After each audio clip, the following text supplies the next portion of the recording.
we're gonna start with the database. There are many types of databases. When it comes to Firebase, we can choose from the two of them, and this means that we can select either the real-time database or the Firestore database.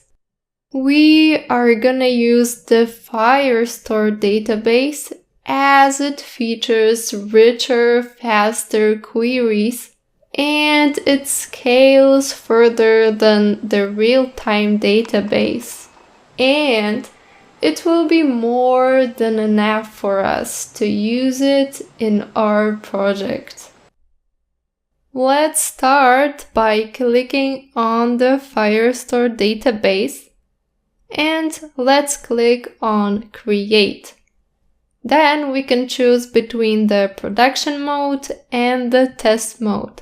I'm gonna select the test mode as we'll be able neither to read nor to write anything into the Firestore database from the portfolio app using the production mode as of now. We're gonna change the security rules for our database later in this module. Let's click on Next. The server location is already selected. If it's not, you can select it right now. And then click on Enable. Let's wait for it to enable the service. It's just gonna take a minute. Yeah. As you can see, now it's possible to start a collection. The collection is just simply a container that comprises a set of documents. Let's create the first one by clicking on Start Collection. I'm going to name our collection Articles, as it's gonna store all of the articles from our blog. And let me click on Next. Then I am not going to name the document. Instead, I want to click on Auto ID, and Firebase is gonna give it an ID by itself. We are going to have two map values with their respective key value pairs. That is, one map field needs to contain the title and the other will be the body for the article. All the data stored in the documents are in the form of map data type. If you don't remember what maps are, don't worry, it's a very easy concept to grasp. So, a map element is basically a list of key and value pairs. You can always refer to previous videos in order to refresh your memory. So, in the first key field, I'm gonna write title and let me keep the type of the value as it is. Then I'm gonna write who is dash in the value field.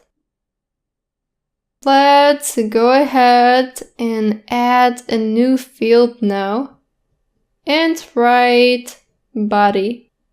Be really careful with what you're typing in the fields as they're case sensitive. In its value, I'm gonna put the dash description. So let me just go to the Android Studio, get to the body of the blog post, and copy it.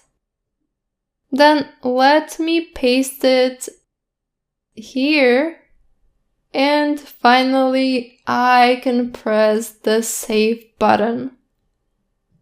Great.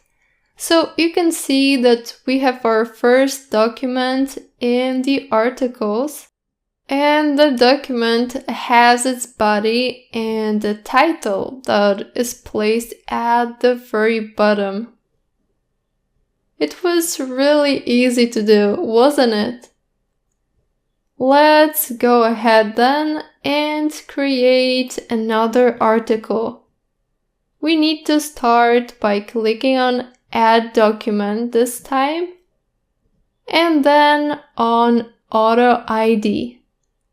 Let's write title in the first field, and then write who is -2. In the body field, we can just paste the body which we had copied earlier. And voila!